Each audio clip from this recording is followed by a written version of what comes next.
عليك يا سيدي يا رسول الله وعلى آلك وصحابك يا سيدي يا حبيب الله الصلاۃ والسلام علیہ رسول اللہ۔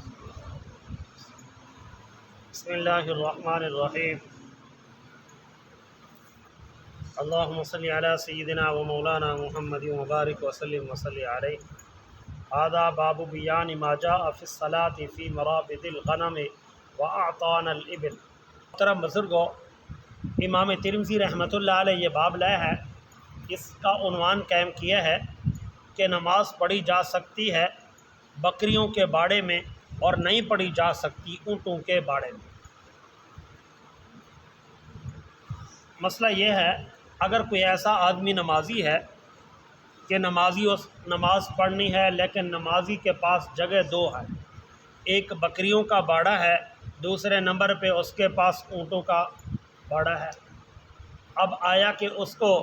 اونٹوں والے باڑے میں نماز ادا کرنی چاہیے یا بکریوں والے میں، جب کہ بکریاں بھی موجود ہیں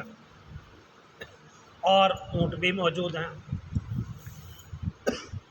اس کے بارے میں کیا حکم ہے؟ سیدنا حضرت ابو ہریرہ رضی اللہ تعالیٰ عنہ فرماتے ہیں، سرکار دو عالم رحمت دو عالم صلی اللہ تعالیٰ علیہ وسلم نے ارشاد فرمایا، ایسی صورتحال میں صلو فی مرابد الغنم، کہ نماز پڑھ لو بکریوں کے باڑے میں، اور نہ نماز پڑھو تم فی آتان الابل، اونٹوں کے باڑے میں۔ اس کی وجہ کیا ہے؟ سمجھنے کی بات ہے۔ فرمایا کہ فقہائے کرام نے، محدثین کرام رحمہ اللہ تعالیٰ علیہ مجمعین نے، کہ اونٹ کا جو باڑا ہوتا ہے، اونٹ چونکہ اتنا بڑا وزنی جانور ہے، اور اس کی وجہ سے، اس کے جسمانی اور اس کے وہاں پر رہنے سہنے کی وجہ سے پہلے نمبر پر خرابی یہ ہے کہ اونٹ کے باڑے میں عموماً یہ ہوتا ہے کہ وہ نیچے جگہ ہو جاتی ہے، وہاں پر کھڈے زیادہ ہوتے ہیں، زمین ہموار نہیں رہتی، جبکہ بکریوں کے باڑے میں ایسی کوئی صورتحال پیش نہیں آتی۔ کیوں؟ اس لیے کہ وہ ایک چھوٹا سا جانور ہے، اور دوسرا مسئلہ یہ ہے کہ بکری ہمیشہ جب بھی پیشاب کرتی ہے تو وہ نیچے کرتی ہے، جبکہ اونٹ کا ایک بڑا وزن ہے اور بڑا قد ہے، اس کی وجہ سے جب وہ پیشاب کرتا ہے تو اس کی وجہ سے اس کے چھینٹے دور دور تک جاتے ہیں، بکری کے چھینٹے قریب قریب تک جاتے ہیں۔ اور تیسری بات یہ ہے کہ اونٹوں کے پیشاب میں بدبو زیادہ ہے، جبکہ بکری کے پیشاب میں اتنی بدبو نہیں ہے۔ اونٹ کے پیشاب میں بدبو زیادہ ہونے کی وجہ سے، اور چوتھی بات یہ ہے کہ اونٹ کا خطرہ بھی ہے کہ کسی وقت میں اس کا دماغ خراب ہو جائے یا حملہ کر دے، اور جب کہ اس کے مد مقابل بکری ہے، وہ شریف جانور ہے، اس کا خطرہ نہیں ہے۔ اور نماز کے بارے میں حکم ہے، ایسی جگہ پر آپ نماز ادا کرو جہاں پر سکون کے ساتھ نماز ادا کی جا سکے، وہاں پر کسی قسم کی پریشانی لائق نہ ہو، اور اللہ کی ذات کی طرف کامل توجہ ہونی چاہیے، نماز میں کوئی اور نہ آئے، صرف اور صرف اللہ وحدہ لا شریک ذات۔ یا اللہ، میں تیرے منانے کے لیے کھڑا ہوں، رکوع بھی تیرے لیے، سجدہ بھی تیرے لیے، قرات بھی تیرے لیے، قیام بھی تیرے لیے، اور میرا قعدہ بھی تیرے لیے، اور تمام تر جانی بدنی مالی ساری باتیں تیرے لیے۔ یا اللہ، میں اعلان کر رہا ہوں، اور جب اتنی بڑی بات کر رہا ہے تو اس وقت میں دماغ کامل اللہ کی ذات کی طرف توجہ ہو، کسی اور کی طرف توجہ نہ کرو۔ کیوں؟ جب عبادت اللہ کی ہے تو توجہ بھی اللہ ہی کی طرف ہے۔ تو اونٹ کے باڑے میں یہ کام نہیں ہو سکتا، اس لیے کہ خطرہ ہے کہ اونٹ کسی وقت ہی حملہ کر دے، اس کا دماغ خراب ہو جائے،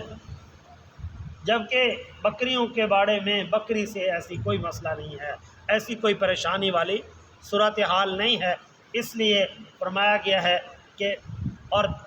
چونکہ نماز ایسی چیز ہے، ایسی جگہ پر جب بندہ ادا کرے کہ جہاں جب بندہ نماز پڑھتا ہے تو اس وقت میں رحمت کے فرشتوں کا نزول ہے۔ فرمایا کہ جب بندہ نماز میں درود پاک پڑھتا ہے، ایک فرشتہ ہے جو بندہ مکمل کرتا ہے درود پاک، اس کے بعد وہ فرشتہ پڑھنے والے کے منہ سے لے کر روضہ رسول اللہ صلی اللہ تعالیٰ علیہ وسلم پر پہنچتا ہے۔ محدثین کرام نے لکھا ہے جس فرشتے کی یہ ذمہ داری ہے کہ وہ درود پاک پہنچاتا ہے رحمت والے نبی صلی اللہ تعالیٰ علیہ وسلم کے روضہ انور پہ، فرمایا کہ اس کو حضرت سیدنا آدم علیہ السلام سے لے کر قیامت تک آنے والے ہر انسان کا نام پتہ اس کو بتا دیا گیا، اور وہ پوری کائنات کی زبانیں جانتا ہے، اور جتنی آئیں گی ان کو بھی جانتا ہے، جو گزر گئی ہیں ان کو بھی جانتا ہے۔ وہ ہر ایک زبان کو جانتا ہے۔ جو میرے محبوب صلی اللہ تعالیٰ علیہ وسلم کی ذات مبارکہ پر درود پاک پڑھے گا، وہ قیامت والے دن اللہ کی ذات کے سامنے ان کو پکڑ کر لائے گا اور کہے گا انہوں نے بھی درود پاک پڑھا تھا۔ تو جب اتنا مسئلہ ہے تو اس وجہ سے فرشتے رحمت کے آتے ہیں، تو اس لیے ایسی جگہ کا انتخاب کریں جہاں بدبو والا معاملہ کم ہو۔ لہذا بکریوں کے باڑے میں بدبو اتنی ہوتی ہے جو ختم ہو جاتی ہے، اور یہ بات بھی ہے کہ بکریوں کے باڑے میں جب دھوپ آتی ہے تو دھوپ کی وجہ سے وہ جو بکریوں کا پیشاب ہے اس کا تعفن جلدی ختم ہو جاتا ہے، جبکہ اونٹ کا جو پیشاب ہے اس کا تعفن جلدی نہیں ختم ہوتا، بلکہ اس میں اور تیز ہو جاتا ہے۔ اس لیے اونٹوں کے جو چرواہے ہیں وہ ایک جگہ پہ اونٹوں کو نہیں رکھتے، ادھر رکھ لیے ادھر رکھ لیے۔ بکری بیچاری شریف سا جانور ہے، وہ ایک جگہ پہ بیچارہ ایک سائڈ پہ بیٹھ جاتا ہے، اس کو ایسا مسئلہ نہیں ہے۔ اس لیے فرمایا اگر کسی آدمی نمازی کے پاس ایسی جگہ ہو، ایک اونٹوں کا باڑا ہو اور ایک بکریوں کا باڑا ہو، تو فرمایا نبی علیہ السلام نے اس کو چاہیے بکریوں کے باڑے میں پڑھ لے، اونٹوں کے باڑے میں نماز ادا نہ کرے، اس لیے کہ توجہ کا بھی خطرہ ہے، جان کا بھی خطرہ ہے۔